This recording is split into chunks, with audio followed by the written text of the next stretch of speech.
people know that I've had a child with cancer, and there's all different types of childhood cancer, of course, and everybody is different. For us personally, we had a meal train, which was very helpful.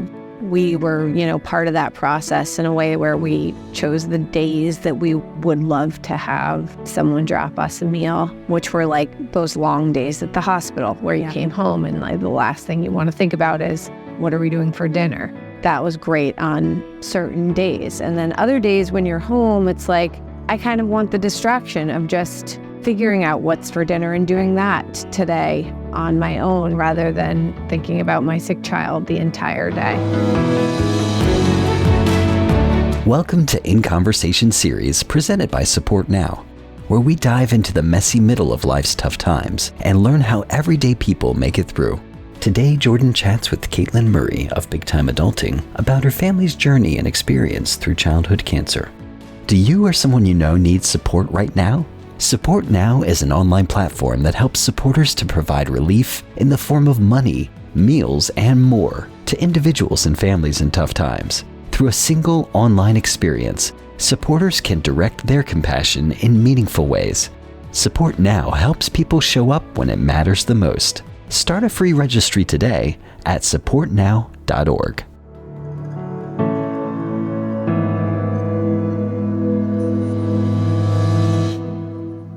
Good morning, Caitlin. Good morning, Jordan. Thank you so much for being here. Oh. This is such a treat to be able to meet you in real life, to hear more of your story. For the people that are listening that don't know who you are quite famous to moms all over the world with your Big Time Adulting account. So before we jump into our topics today, I just love for you to share a little bit more about Big Time Adulting and what people can find on your page. Oh, well, I'd be delighted to share. I am a chronic oversharer, I would say. I started my Big Time Adulting page like 4 years ago. So I was pregnant with my third kid and doing crazy dancing around my kitchen and getting people to follow along in like the fun and the madness of what life with kids is, especially in those early years, which is where I was feeling so compelled to talk about the experience of how shockingly difficult I found it to be. And the reason why I actually started sharing had not so much to do with that. My oldest son at the time was in treatment for leukemia, and he had been diagnosed in December 2016. It was obviously an incredibly shocking, life-altering event for our family, for my husband and I, who really fully grasped what was going on. Yeah. And to have your son have to go through, your baby, your firstborn, to go through all of that. And I had just been wanting to share how that experience was for me. And so I started writing to family and friends, just emails that were very anecdotal, not just hard facts about what was going on with our son, but just more of the experience of it all as well. And I just found that experience of the writing to be so cathartic and therapeutic to me at that time. And so I eventually compiled it into a blog. And I really wanted to write a book, but I had a couple of conversations with people in the book world, and there is not a lot of book opportunities for people who don't have a platform or an audience already. So that's why I started my page. I was like, you know what, I feel like I have so much to say about motherhood, and I had been through so much as a young mom, but also acknowledging the day-to-day challenges of motherhood were really, I'm an overshare. And I'm so glad that you are, because as we all know, Instagram, Facebook, social media is all we see are rainbows and butterflies, unicorns. And so what I think is so unique and so special about you and your page, here, most people that come to your page, they view you as a hilarious, maybe even provocative, but honest view on what it's like, not just being a mom, but what it's like living in this phase of life. Mm-hmm. What I don't think a lot of people really know about your story are the tough times that you've been through. And I think that so much of what you experienced with your oldest, with Callum, is important, because here you are, you were kind of placed in a really difficult position and you found a way to move forward, push forward, and shine this light in a really positive way. So what I would love to know is on the Callum situation, talk to me a little bit about when you found out that Callum had cancer and just what happened in those days, weeks after that diagnosis. Yeah, so it was right around the holidays. It was Christmas time. And leading up to Christmas that year, my son was really not well. Like, he just was definitely not himself. And I could see that something more deep was going on with his health. And I didn't know what it was, but I was really scared. And I'm prone to health anxiety. So I was like really scared. And there was a brunch at my mother-in-law's house the day after Christmas. And it was like, that's the day of the year where like you're exhausted, you've been going at the holiday festivities for weeks on end, it feels like. And it was just like supposed to be a great, nice day to relax and eat good food. And I couldn't even get Callum to like take a bite of cake at this brunch that was at my mother-in-law's house. And I was like sick with worry. And I had been to the doctor with him like twice within the last week to keep checking on him. It was sort of like he probably just has a cold and a flu at the same time, or one after another. It's the cold and flu season, but it wasn't sitting right with me. So I took him back to the doctor. Like, I just got up in the middle of that brunch and I took him to our pediatrician. I said, I'm not leaving without blood work. And within a couple of hours, we had the results of the blood work back. It was indicative that something was incredibly wrong. And I think at that moment when they called when we got the phone call from our doctor to report what was found on the blood work, it was like, you have to go to the hospital right now with Callum, to the children's hospital locally. So it was like a fire drill from that moment on. And yeah, it was just like that minute, your life changed forever. Because I think even though we didn't have like the definitive testing of the bone marrow and all of that yet, we were pretty sure what the diagnosis was that we were dealing with, given like what his blood work looked like was showing. And so you go through this time of like, this is completely surreal. Is this really happening? And please, God, let this be a dream. I just want to wake up. I can't believe my 3-year-old has cancer. And it was real. And we spent the better part of the next month in the hospital with him, getting him to a point where he was stable enough. They start treatment right away. And it was all of this massive learning curve of what we would be going through for the next almost 3.5 years of his treatment. So, and something like that, I imagine it's mental, it's emotional, it's physical for you. It's all of the things. Mm-hmm. I would love to know, everyone receives and accepts support differently. When you first found out and you were basically living at the hospital, what were the things that you needed? It sounds like writing, you've already alluded to this, writing was one outlet for you to get your thoughts out and process your emotions. But talk to me about, what were the things that you and your husband needed in that moment? I think that at the very beginning, it's hard to put your finger on what you need. Like, doesn't really feel like real life quite yet. So you're really just processing what's happening for a while. But there were just like immediate signs of people's love, things being sent to us at the hospital and for Callum, and things to like brighten his day. I think at that time you're really focused on the person who's sick, the child, and helping their day be as pleasant as you can through all of the horrible things that they're going through. Your community, childhood cancer it's the worst. Mm-hmm. It's the absolute worst. What would you say to people that are in a similar situation where they have a friend whose kid is sick and they're like, I don't know what to do. I don't know what to do. I don't know how to help them. What would your advice be for them? I get asked that question all the time through my platform, because people know that I've had a child with cancer, and there's all different types of childhood cancer, of course, so I can't speak to, and everybody is different. people's levels of comfort are different with attention, gifts, help, etc. For us personally, I felt like, well, we had a meal train, which was very helpful. We were, part of that process in a way where we chose the days that we would love to have someone drop us a meal, which were like those long days at the hospital where you came home and like the last thing you want to think about is, what are we doing for dinner? So that was great on certain days. And then other days when you're home, it's like, I kind of want the distraction of just figuring out what's for dinner and doing that today on my own rather than thinking about my sick child the entire day. So it varies for everybody, but that was one thing. And then another thing, like, I feel like there's no right thing to do or wrong thing to do per se in those situations, but people who just show up and just express their thoughts and their love and who do that consistently without any pressure on you to respond, reciprocate, whatever.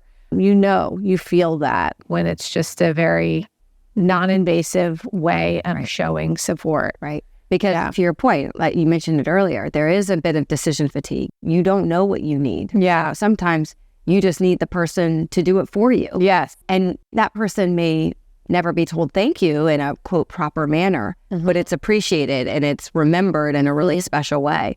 Is there an example or a situation where someone just did something for you that just really stood out, that you didn't ask for, but it made a big difference? Maybe it was a gift. Maybe it was something for your daughter, Faye. I'm curious if any one person or situation stands out. There were certainly like gifts that came in from people that we were like, oh my God, I can't believe they sent us. That's so sweet. Just like old teammates of my husband's that we hadn't seen in years, but just were like, here's this giant teddy bear for Callum. And Faye was really little when Callum was diagnosed. He was 3, she was 1. So there was very no understanding on her part of what was going on around there. But I think she appreciated the influx of toys and presents that came along.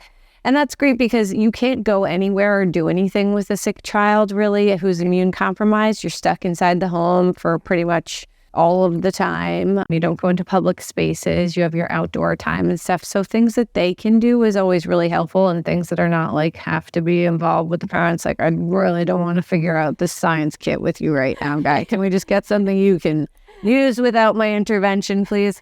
So that was all great when there's a child involved to have things for them to do.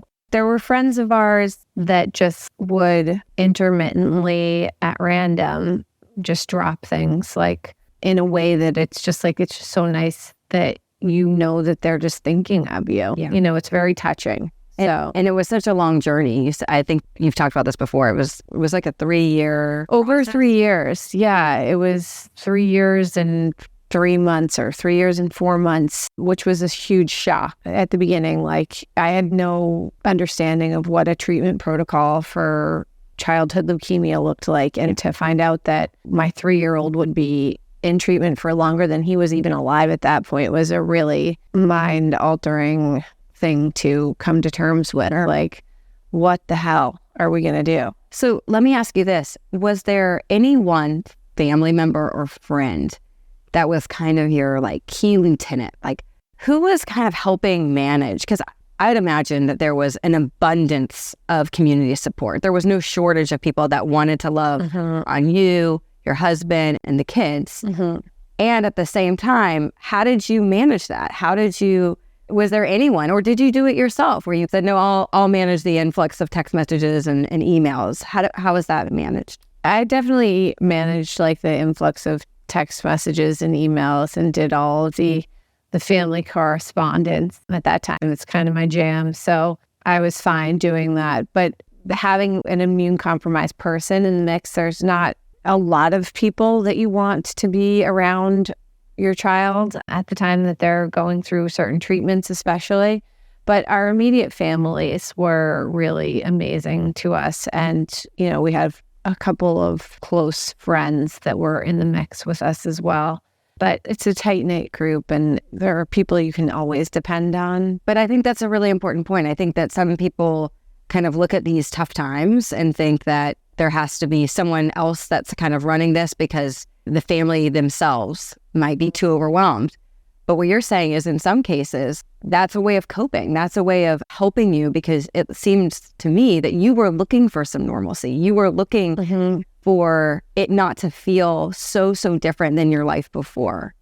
Yeah, to be totally honest too, there was this whole like other feeling of overwhelm that I was going through as a mom at that time, which was, I don't know how I'm mentally going to get through these next 3 years of being on lockdown with my little kids. And we had just gotten to the point where Callum was entering a school program. Like he was in his first year of a few hours in the morning going to school a few days a week, which at that time as a mom feels like this massive relief to you. You're like, oh my goodness, I've got 2.5 hours to go to the grocery store and do a workout and take a shower while my baby's napping, while I have one baby at home. So it was just, for me, which is a lot of what I talk about on social media, is the pressure and the isolation and all of that of being home with little kids. This was like that feeling on steroids. So it was definitely a time where I was the distraction of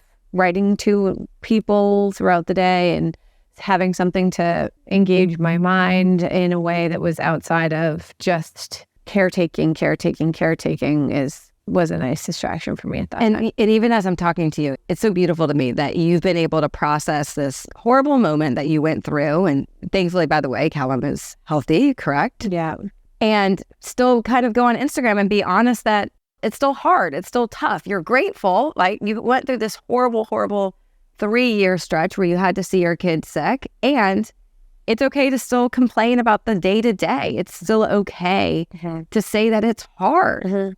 Yeah, it's one thing does not equal the other. They're separate. It's like you can be incredibly grateful and thankful for your beautiful, healthy children, and also acknowledge that within that experience, there's hardship and difficulty and frustration. And I think that going through what I did with Callum was really, I've said this like a lot of times, I felt like I had a license to say whatever I wanted about what motherhood was like behind the scenes with the struggle of little kids, babies, and toddlers. And not everybody feels like that. Like some people are just love babies, toddlers, newborns. And I'm like, no, I don't. I need autonomy.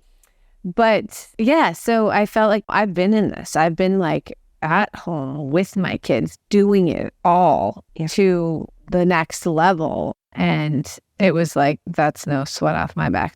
What would you say to a mom that's in your situation right now on how to ask for help or how to process the support coming in? Because you said, like, it can be overwhelming. It's wonderful, and it can be overwhelming. I'd imagine you've had friends, maybe it's not childhood cancer, hopefully it's not childhood cancer, but what have you said to your friends that are now going through tough times? What advice have you given them?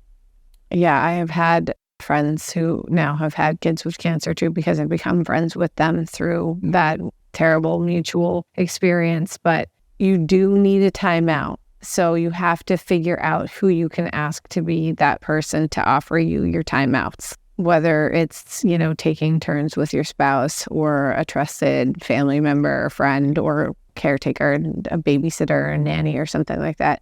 You got to get your head clear every now and again and get outside and take a walk or just do something for yourself, have dinner with a friend, whatever it might be, have dinner with your spouse. It's really necessary for you to maintain for that kind of period of time. I knew I was going to be in that for over 3 years. It's like I can't be the one and only here all day, every day for 3 years. I had to trust other people to help me. And I have a hard time asking for help. So that was a learning experience for me to just be able to accept help as well.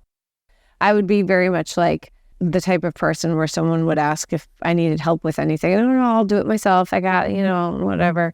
And when Callum was sick, I realized like there were things I just couldn't do all by myself. You couldn't do it all the time. Yeah. So how has that impacted how you've supported people through tough times? I think like I just try to be a good friend when people are going through something hard. I go the route of like trying to be that consistent person who checks in to see how you're doing. And by the way, you're on my mind. I haven't forgotten about you and what you're going through. And I love you and I'm thinking of you. And I think that people maybe underestimate the power of those small pieces of communication, that you don't want everybody banging down your door every day trying to help you with everything. Like you've got your people who are going to do that stuff, and you kind of like know the boundary of where it's appropriate to offer help in ways outside of those types of communications. But that stuff is really meaningful when you get those little check-ins with people who are just thinking of you. Well, because you said it's 3 years. Yeah, I'd imagine there's kind of a stampede of support at the very, very beginning because everyone's hearing this news. They're shocked. Everyone is inspired to do something. And it's a long journey. So it can be, I'm sure it felt isolating at times, although it sounds like you had a tremendous community continuously checking in. But I always say this, like the little things matter. Don't lose sight. You don't have to do the big grand gesture to feel like you've done something. In fact, it might feel even better if you set a reminder every 2 or 3 weeks to just check in, because it feels less isolating. Yeah, I had some friends who were just so good about that with me that I really appreciated it, because it wasn't like, sometimes I feel like when you go too long without reaching out to somebody, especially in situations like that, it's overwhelming of where to even begin a conversation. Like, oh my God, this is going to be a 2-hour conversation. When am I going to have time to call this person? And if you just don't let it get away from you, if you just kind of keep after it, that you don't have to make it such a big deal. You just do it. And I think a lot of supporters feel like if you didn't reach out right away, or that you've missed a window. Right. And so then there's awkwardness for the people that didn't know what to do at the beginning, because maybe they were uncomfortable reaching out and now they feel like they've lost their window to reach out. Yeah, I think it's important to say too, like even having been through a situation where people are providing all this outreach and you've gone through a tough experience like that, that I even still have difficulty knowing how, when, what is right, reaching out to people in those scenarios, because you just don't know how everyone's processing things, how they're going through things.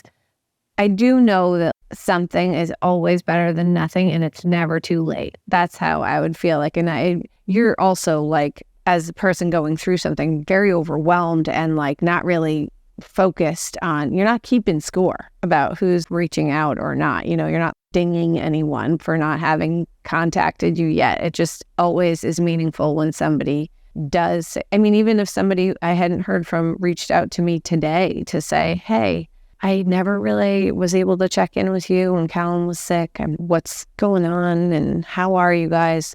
I'd be like, that's so nice, And it sounds like to supporters, don't necessarily have an expectation that you might get a response. Right. Yeah. Because you can't get to everything. Yeah.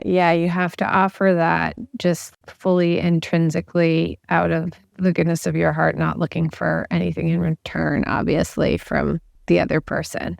So as we wrap up, just tell me kind of where Callum is in his health journey. Where are you guys now? He is about to turn 10. So he finished his treatment in March of 2020, which was not great timing for the world. We were hoping to like go somewhere together as a family, and I was like, nope, back home, sit down, lock. You have a plan, God. Yeah, exactly. So that was hard. But the only thing that's ever mattered to me from day one of what happened with Callum is that he would be okay in the end. And he is okay. And so we are by far the lucky ones. And I consider myself lucky and blessed every day, despite having gone through something difficult. Life is difficult.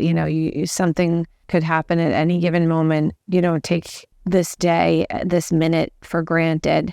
That's all we're ever guaranteed anyway. But Callum you would not know that he had been through anything like that if you saw him today. He is healthy, happy, active. And when he is 5 years post-treatment, so in about 2.5 more years, year and a half. I can't do math right now.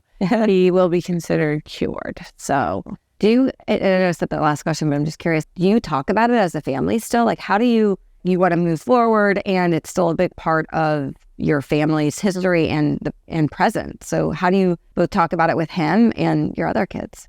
yeah, we talk about it all the time and revisit that time. And I try to bring it up with him and say, oh, do you remember this? Or do you remember that? And I'll show them pictures and of times we were in the hospital, times my daughter came to the hospital with him and like the playroom at the hospital. And we try to keep the story alive for both of Callum and Faye. Luke has no idea at this point, my 4-year-old, but one day we'll explain it to him too. It's going to be way over his head. So yeah, I anticipate that he will experience his feelings about what he's gone through differently at different phases of his life. Like certain questions might come up along the way. There have been things that we've been told, like this could potentially affect Callum's reproductive system, stuff like that. I have faith that he will do just fine, but those are conversations that we'll have along the way. And I'd really not like it to be like, what, you never told me about this or that in 5-10 years from now. So it's very honest, keeping it transparent. Yeah. Even when cured, it's still a major part of it will be a major part of his story forever. Yeah. Yeah. The implications last longer than obviously the treatments and all of that. Yeah.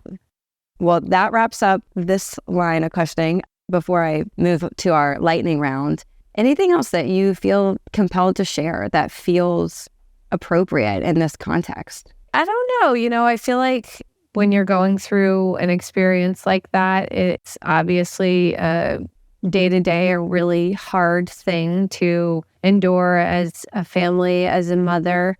But I will say, because of the outcome, particularly of our situation, that I definitely can appreciate that there were silver linings to that experience. And like the tightness of our family unit is, I think, tremendous. And I hope it always is that way. And that when we were kind of stuck together for so long and in those early years, going through something that was like heavily emotional, that it really bonded us in a way that was beautiful. So yeah. There's some beauty in it. Yeah. There's some beauty in it. Okay, cool. So what we're going to do is 7 questions. Okay. Favorite number? I had a feeling. Kind of all in the same spirit, of course. Would you prefer food or money for food? Food. Do you believe in prayer? Yes. Flowers or no flowers? No flowers. Biggest change you've made since Callum beat cancer? Processing my anxiety better. Okay. Yeah, that's fair. 1 word to describe Callum. Sensational. And 1 word to describe yourself. Funny. You are funny. You are real. You are a light to so many people. Thank you. Thank you so much for taking the time to share this part of your story, because I do think that people get lost in just the hilariousness and the rawness of everything that you do. And you have this beautiful point of view on life that is so central to just how life happens. Life happens. Yeah. And you're a testament to what happens when tough times happen and you push forward. So thank you so much for allowing me to sit down with you. This is a true privilege for me. Thanks so much, Jordan. It was a privilege for me too. You caught me getting emotional. Yeah. A win. Thank you for tuning in to In Conversation series by Support Now. We hope today's journey has provided insights and strategy for times of grief. Remember, if you or someone you know is facing challenging times, Support Now is here to assist. To learn more or start a free registry, visit us at supportnow.org.